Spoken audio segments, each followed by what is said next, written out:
So good morning all of student. आज physics का अगला लेक्चर हमारा है। जैसा कि यहाँ पर हेडिंग पड़ी हुई है, सतत आवेश वितरण, कॉन्टीन्यूअस चार्ज डिस्ट्रीब्यूशन। ये बड़ा ही इम्पोर्टेंट टॉपिक है, आगे के डेरिवेशन में बार बार ये आएगा, तो इसको ध्यान देकर देखिए ज़रा सभी बच्चे। सतत आवेश वितरण है क्या? यदि किसी वस्तु पर आवेश वितरण एक समान हो तब यह सतत आवेश वितरण कहलाता है। वस्तु के आकार के आधार पर सतत आवेश वितरण निम्नलिखित 3 प्रकार का होता है। पहला है इसमें रैखिक आवेश वितरण, line charge distribution. Line charge कह रहा है, अगर खाली किसी वस्तु की लंबाई की बात करें, उसकी लंबाई में कितने आवेश हैं, तो वो कहलाएगा रैखिक आवेश वितरण। यदि किसी तार पर आवेश एक समान रूप से फैला है, तार कहा तो तार बहुत पतला होता है, तो चौड़ाई निगलेक्ट कर दी गई यहाँ पर।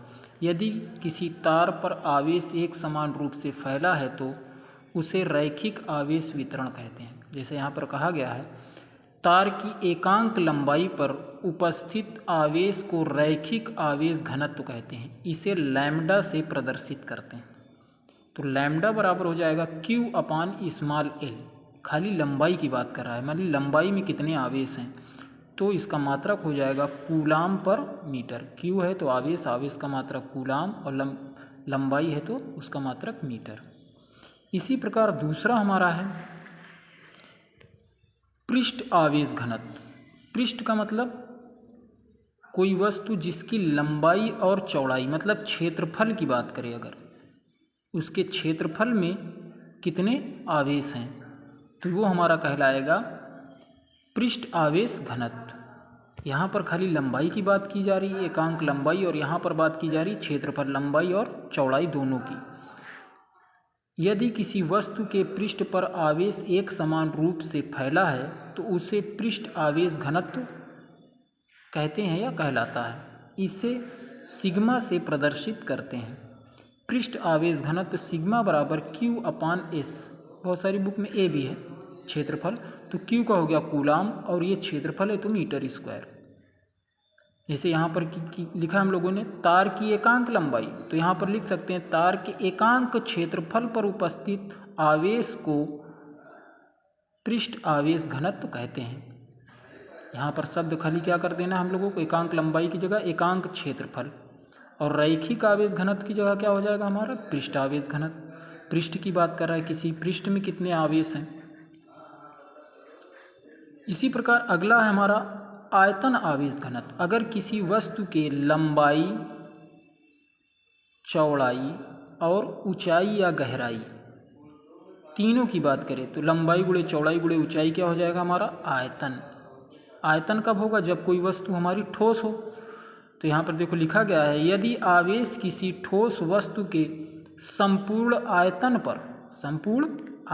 पर एक समान रूप से फैला हो तो उसे आयतन आवेश वितरण कहते हैं। इसे रो से प्रदर्शित करते हैं।